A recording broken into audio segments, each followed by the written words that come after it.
এরকম নিজের বউকে এলাকার মানুষকে দেখায়া এলাকার মানুষের হক আপনারা কে কে আদায় করেন? হাত তুলেন তো। আবার এমনও তো কিছু নাদান আছে যে নিজের বউয়ের ফটো ফেসবুকে দেয়। এখন দেখা যায় কমেন্ট আসলে ভাইয়াকে সুন্দর লাগতেছে, কেউ বলে না ভাবিকে যা লাগতেছে। আরেকজন বলে ভাই ভাবিকে যা লাগতেছে হ্যাপি লাগতেছে। আবার এমন নাদান তার বউয়ের সবকিছু আরেকজন দেখে জুস খায়, সে আবার রিপ্লাই মারে। সফল কাম নারী পুরুষের বৈশিষ্ট্য হচ্ছে তারা তাদের লজ্জাস্থানের হেফাজত করবে। আর লজ্জাস্থানের হেফাজতটা কেমনে হবে? এক নাম্বার হচ্ছে নিজেদের সতর ঠিক রাখতে হবে।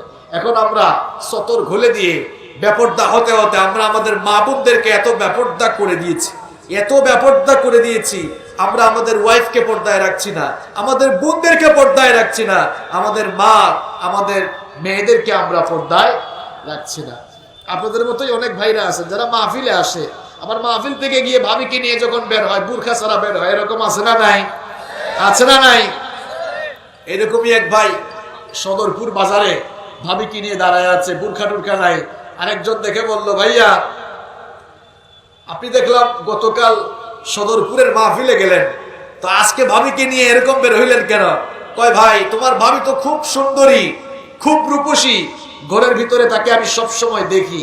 চিন্তা করলাম আমার বউটা এত সুন্দরী এত রূপসী, এলাকার মানুষজন তো জানে না, এলাকার মানুষ তো জানা দরকার, কারণ তাদেরও তো একটা হক আছে। এরকম নিজের বউকে এলাকার মানুষকে দেখায়া এলাকার মানুষের হক আপনারা কে কে আদায় করেন? হাত তুলেন তো। দেখছেন সব আল্লাহর ওলি। হ্যাঁ, মেয়েদেরকে পর্দায় রাখবেন, নিজের ওয়াইফকে পর্দায় রাখবেন। আবার এমনও তো কিছু নাদান আছে যে নিজের বউয়ের ফটো ফেসবুকে দেয়, নিজের বউয়ের ফটো ফেসবুকে দেয়। এখন দেখা যায় কমেন্ট আসলে ভাইয়াকে সুন্দর লাগতেছে, কেউ বলে না। এখন ছোট ভাইরা কমেন্ট করে ওয়াও ওয়াও ভাবিকে যা লাগতেছে। আবার আরেকজন লিখে জুস, একজনের জুস আর একজন খায়। বুঝতে পেরেছেন কথা? আরেকজন বলে ভাই ভাবিকে যা লাগতেছে হ্যাপি লাগতেছে। আবার এমন না দাম তার বউয়ের সবকিছু আরেকজন দেখে জুস খায়, সে আবার রিপ্লাই মারে। এখন তো থ্যাংক ইউ বলে না, কয় থ্যাংক ইউ থ্যাংক ইউ। আত্মসম্মান বোধ বলতে কিছুই আপনার ভেতরে নেই। ফেসবুক এটা কি পার্সোনাল সাইট নাকি পাবলিক সাইট?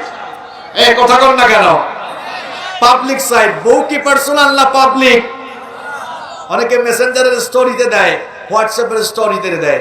তাহলে বউ যদি পার্সোনাল হয় আর ফেসবুক যদি পাবলিক হয়, তাহলে আপনি আপনার পার্সোনাল জিনিসটাকে পাবলিক সাইটে দিচ্ছেন কেন? আপনি কি আপনার বউকে তাহলে জনগণের সম্পত্তি বানাতে চাচ্ছেন নাকি? হ্যাঁ, আত্মসম্মান বোধ কি আপনার মধ্যে আদৌ আছে? নিজের আত্মসম্মান বোধ জাগ্রত করুন। আপনার ওয়াইফের সৌন্দর্য কেবলমাত্র আপনার জন্য। আপনার বোন, আপনার সন্তান, আপনার মেয়ে, আপনার মা, আপনার স্ত্রী, সবাইকে পর্দায় রাখবেন। এই বিধানটা কার? লজ্জাস্থানের হেফাজত করতে হবে, পর্দা করতে হবে। আর দুই নাম্বার হলো নিজেকে সকল অন্যায়, খারাপ, অশ্লীল, বেহায়াপনার কাছ থেকে বিরত রাখতে হবে। আমার যুবক আর তরুণ ভাইরা, রাস্তাঘাটে মেয়েদেরকে ডিস্টার্ব করো না। আল্লাহ তাআলা এই আয়াতে বলছেন যে সফলকাম মুমিনের জীবনে যে কর্মসূচি থাকবে সে তার জীবনটাকে এমন ভাবে পরিশুদ্ধ করবে, সে তার লজ্জাস্থান, তার চরিত্রের হেফাজত করবে, তার চরিত্রকে সে কখনো ধ্বংস করে দিবে। তোমাদের কারণে রাস্তাঘাটে মেয়েরা নিরাপদে চলতে পারে না। দেখা যায় গার্লস স্কুল, উইমেন্স কলেজ, মহিলা কলেজ ছুটি হলে কিছু লুচ্চা ইতর বদমাস এতিমের মতো রাস্তায় দাঁড়ায় থাকে। এরকম ছেলে পেলে কি ফরিদপুরে আছে নাকি? কেন এই কাজগুলো করো? তোমার বোনকে যদি কেউ ডিস্টার্ব করে এমন ভাবে, তুমি কি সহ্য করতে পারবা? তখন তো তুমি বলবা যে হুজুর একদম ওরে মাইরা ফেলবো। তো তুমি তাই আরেকজনের বোনকে কেন ডিস্টার্ব করো? এমনটা করা যাবে না। আমার যুবক আর তরুণ ভাইরা, তোমাদের চরিত্র তোমরা সুন্দর করো। স্কুল কলেজ ইউনিভার্সিটি মাদ্রাসায় যারা পড়ো, চরিত্রটা ধ্বংস করে দিও না। মুমিন তার চরিত্রকে কখনো ধ্বংসের মুখে ঠেলে দিতে পারে না। তোমাদের চরিত্রকে তোমরা আল্লাহর নবী সাইয়েদনা ইউসুফ আলাইহিস সালামের মতো পবিত্র করো, সুন্দর করো। আল্লাহর নবী সাইয়েদনা ইউসুফ আলাইহিস সালাম, আল্লাহ তাআলা তাকে এই দুনিয়ার অর্ধেক সৌন্দর্য দিয়েছিলেন।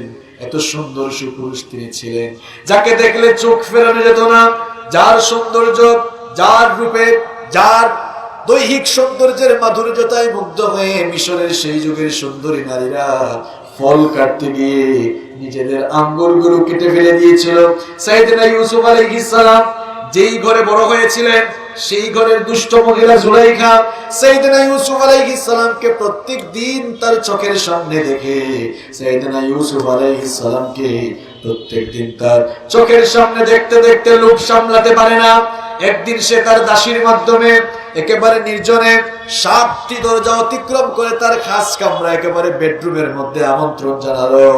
সবগুলো দরজার মধ্যে তালা দিয়ে দিল, সবগুলো দরজা লক করে দিল। এরপরে সাইয়েদনা ইউসুফ আলাইহিস সালামকে প্রস্তাব দিল, বলল, গো ইউসুফ, আমার এই খাস কামরায়, আমার এই বেডরুমে কেউ আসার সুযোগ নাই, আমি তোমাকে আমার প্রস্তাব দিচ্ছি, আমার প্রস্তাব গ্রহণ করো। ইউসুফ আলাইহিস সালামকে যখন জুলাইখা কুপ্রস্তাব দিল, তিনি তো আল্লাহর নবী, তিনি তখন আল্লাহ তাআলাকে ভয় করে সেই প্রস্তাবকে রিজেক্ট করলেন। তিনি বললেন, আমি তো আল্লাহকে ভয় করি, এমন কাজ কখনো আমি করতে পারবো না। জুলাইখা তখন বলল, আমার প্রস্তাব মানতেই হবে, কারণ এখান থেকে ভাগবার কোনো সুযোগ নাই, পালাবার কোনো রাস্তা নাই। যেই দরজাগুলো দিয়ে ভেতরে এসেছো সবগুলো দরজায় তালা লাগিয়ে দিয়েছি। সাইয়েদনা ইউসুফ আলাইহিস সালাম মনে মনে ভাবলেন, আরে এই দুষ্ট মহিলা আমাকে এমন জায়গায় নিয়ে এসেছে, এই দুষ্ট মহিলার ফাঁদ থেকে আল্লাহ ছাড়া আমাকে কেউ আর বাঁচাতে পারবে না। তিনি তখন কেবলমাত্র আল্লাহকে ভয় করে জুলাইখার ফাঁদ থেকে বাঁচার জন্য আল্লাহকে ভয় করে আল্লাহর নাম নিয়ে তিনি যখন তালাবদ্ধ দরজার দিকে দৌড় দিলেন, আল্লাহ তাআলা তার অসীম কুদরতে 7টি দরজা সবগুলো দরজার তালা খুলে দিয়ে দরজা তার জন্য উন্মুক্ত করে দিলেন। আমার যুবক আর তরুণ ভাইরা, তোমাদের চরিত্র তোমরা এমন ভাবে গঠন করো, তোমাদের সামনে দিয়ে উলঙ্গ নারী চলে যাবে, তুমি আল্লাহকে ভয় করে একবারও তার দিকে তাকাবা না, ঠিক কি না? তুমি তোমার জীবনটাকে ধ্বংসের মুখে ঠেলে দিও না। বিশ্বনবী সাল্লাল্লাহু আলাইহি ওয়াসাল্লাম বলছেন, মান দামিনালি মা বাইনা লাহিয়াইহি ওয়া রিজলাইহি দামিনতু লাহু আলাল্লাহিল জান্নাহ। বিশ্বনবী সাল্লাল্লাহু আলাইহি ওয়াসাল্লাম বলেছেন, যেই ব্যক্তি তার মুখ আর তার লজ্জাস্থান এই দুটি জিনিসের জিম্মাদারি গ্রহণ করবে, আমি নবীজি কিয়ামতের দিন ওই লোকটার জন্য জান্নাতে জিম্মাদারি গ্রহণ করব।